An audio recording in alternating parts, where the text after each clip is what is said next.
terminer sur la thématique du paramétrage de votre plan de paye, je vous propose un nouveau tutoriel sur EBP Pay 2015 sur les tables de calcul. Nous avons bien vu un tutoriel comment créer des variables, des rubriques et des constantes. Il nous reste effectivement à voir cette fonctionnalité sur les tables de calcul, comme notamment lorsque vous avez par exemple des primes d'ancienneté, eh bien le calcul de la prime d'ancienneté ou le salaire des apprentis par exemple est fait à partir d'une table de calcul. Donc nous allons voir comment fonctionne une table de calcul pour que vous puissiez ensuite effectivement adapter les tables de calcul qui sont proposées par EBP, comme la prime d'ancienneté ou les apprentis. Dans le menu de navigation paramètres de paye, vous avez l'option table de calcul où il vous est déjà proposé des paramétrages sur la prime d'ancienneté et salaire apprenti. Alors nous allons vraiment voir notamment ces deux tables, puisque ce sont, je dirais, les principales tables que vous rencontrez dans votre entreprise. Donc au niveau de la prime d'ancienneté, il suffira d'adapter, je dirais, le paramétrage par rapport à votre convention collective. Alors, ici, donc, c'est une table de type intervalle, c'est-à-dire que par défaut, lorsque vous allez créer une fiche salariée, il va calculer à partir de la date d'entrée automatiquement une date d'ancienneté. Donc c'est préparamétré. Il suffira par rapport à votre convention collective, effectivement ici elle est à partir de 3 ans, et admettons de 3 à 6, 6 à 7, etc. jusqu'à 10. Donc en fait il va mettre un taux, c'est-à-dire qu'entre 0 et 3 ans, donc c'est comme les mathématiques, c'est borne inférieure, borne supérieure, il va retourner une valeur. Donc là, vous voyez, c'est pour ça que c'est pas un taux, c'est pour ça qu'en fait c'est déjà traduit en pourcentage, on va dire, donc 3%, il faudra mettre 0,03. Donc si ces taux ne sont pas les mêmes, il suffira de les changer. Et ici, vous adapterez la table d'ancienneté. Si votre table d'ancienneté prévoit qu'à partir d'un an d'ancienneté, par exemple, eh bien, il y a 3% ou 1%, ici, vous direz, admettons, supérieur à 1 an, et vous mettrez de 0 à, ici, 1 an. Après, vous mettrez admettons, entre 1 et 2 ans. Donc là, vous mettrez inférieur à, mettons, vous mettrez supérieur à 1, pardon, et inférieur à 2. Et etc. Et là, après, eh bien, pareil, vous mettrez, donc si c'est supérieur à 1, vous mettrez 1%. Entre 1 et 2 ans, par exemple, là, vous mettrez 0,2, voyez, etc., etc. Donc après, effectivement, donc si on continue dans la prime d'ancienneté, donc là, il va retourner un taux.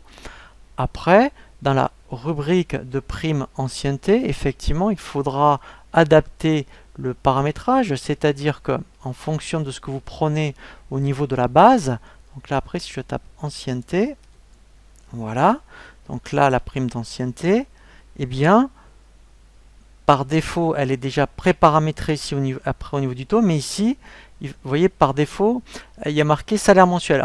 Donc là le salaire mensuel, voilà, c'est vraiment par rapport au salarié, il va chercher le salaire du salarié. Donc si vous avez besoin de rajouter d'autres éléments de paye, eh bien vous ferez plus, et après donc là alors soit vous allez rajouter des variables par rapport à mettons des primes qui doivent rentrer, je dirais, dans la base, ou ça peut être éventuellement une prime conventionnelle, une prime d'ancienneté conventionnelle, c'est-à-dire qu'il y aura un taux, mais plutôt, par exemple, vous voyez, ça sera le coefficient. Voilà, donc dans coef, en fait, on ira chercher, en fait, multiplier par la valeur du point, par exemple. Voilà, donc là, après, il peut y avoir tous les cas de figure. Voilà, donc là, en fait, le taux est pré-paramétré ici, mais il faudra changer la base. Vous avez après, dans le même principe, le salaire apprenti. J'ai beaucoup, je dirais, de demandes par rapport à ce paramétrage. En fait, pour adapter parce qu'effectivement, les taux apprentis, en fonction des conventions, peuvent être différentes des taux en vigueur. Donc, comment ça fonctionne? Donc là, c'est de type intervalle à 2 dimensions. Donc une ici avec intervalle par rapport à l'âge. Donc là pareil, dès que vous allez saisir l'âge dans la fiche du salarié, lui il va aller le chercher. Et là, donc ici c'est du libellé.